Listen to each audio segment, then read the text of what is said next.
नोंथां मिडियानि मावथि नोंथांमोननो जे दिनै बाहाय national service of science Bodoland university Assam Sahitya Sabha जयै थुनलाइनि गेजेरजों गोरोबलायनाय बिनि सावरायनाय हाबाफारि लादों। जे हाबाफारि बियो बरायथाव आरो बाख्नायथाव। आं मोजां मोनदों। जोंहाबो माखासे बुंनांगौ बाथ्रा दंखाय। बाथ्राया जादों थुनलाइनि गेजेरजों जोंनि गेजेराव माने गोरोबलायनाय बे बाथ्रा बियो जोबोर गोथौ। दिनै आङो बुंग्रो नागिरदों बड'लेण्ड बिश्वबिद्यालया बा मुलुगसालिया 1909 मायथाइयाव गायसनजानानै दिनै बुंनो थाबा बिनि खामानिया 15 बोसोर जाबाय। बड'लेण्ड मुलुगसोलोंसालिनिफ्राय जोंहा गोबां आसा दं, मिजिं दं, आसा फारिनानै दं। मानो होननानै बुङोबा दुलाराय बर' फरायसा आफादनि गेजेरजों दाबिनायनि गेजेरजों बियो 2003 मायथाइनि बिटिसि गोरोबथाजों मोनबोफानाय मोनसे मुलुगसोलोंसालि। बेखायनो जों बर' मानसिफोरनि जे लुबैनाया बारासिन दं आरो बिनि गेजेरजों जोंहा गोबां जौगानाय फैगोन।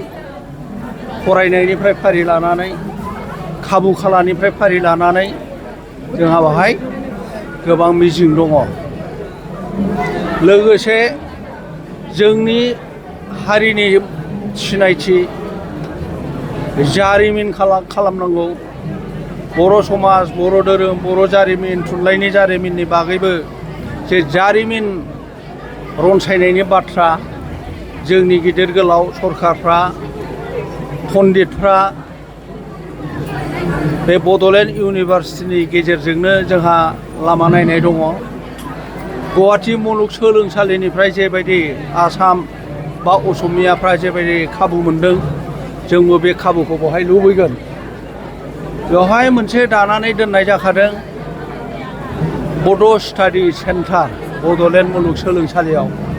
बिनि गेजेरजोंनो जोंनि राव थुनलाइ जौगानायनि, जोंनि जारिमिन जौगानायनि, हारिनि, जोंनि समाजनि जौगानायनि, धोरोमनि जौगानायनि बे पान्डुलिपिफ्रा बिनि गेजेरजों रनसाय जानांगौ आरो जोंनि इयुन जोलैफोरनो जोङो होलांनो हानाय बायदि राहाखौ होनानै थांनांगौ।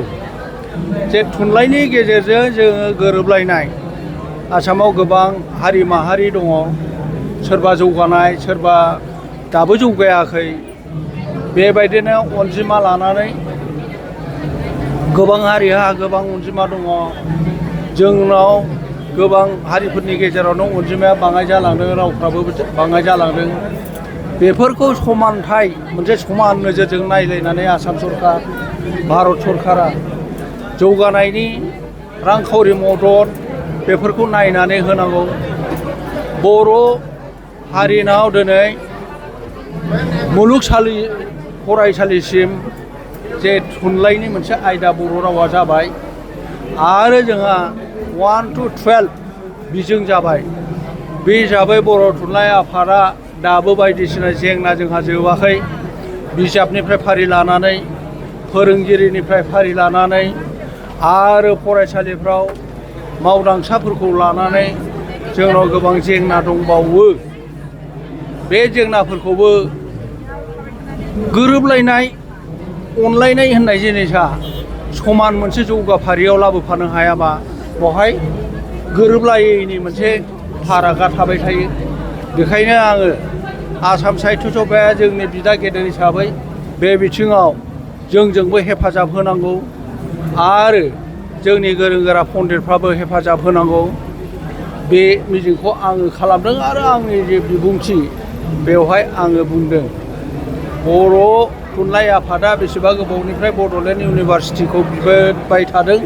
आं बे बाथ्राखौबो बुंबोदों आरो बिनि सायाव बड'लेण्ड मुलुगसोलोंसालिनि सायाव जोंहा गोबां मिजिं दं। जों बयनिबो बे जोंनि बयनिबो मिजिंआ एखे जानांगौ जोङो बाहाय नाजालायनांगौ बेखौनो बुंनानै आङो फोजोबबाय गोजोन्थों।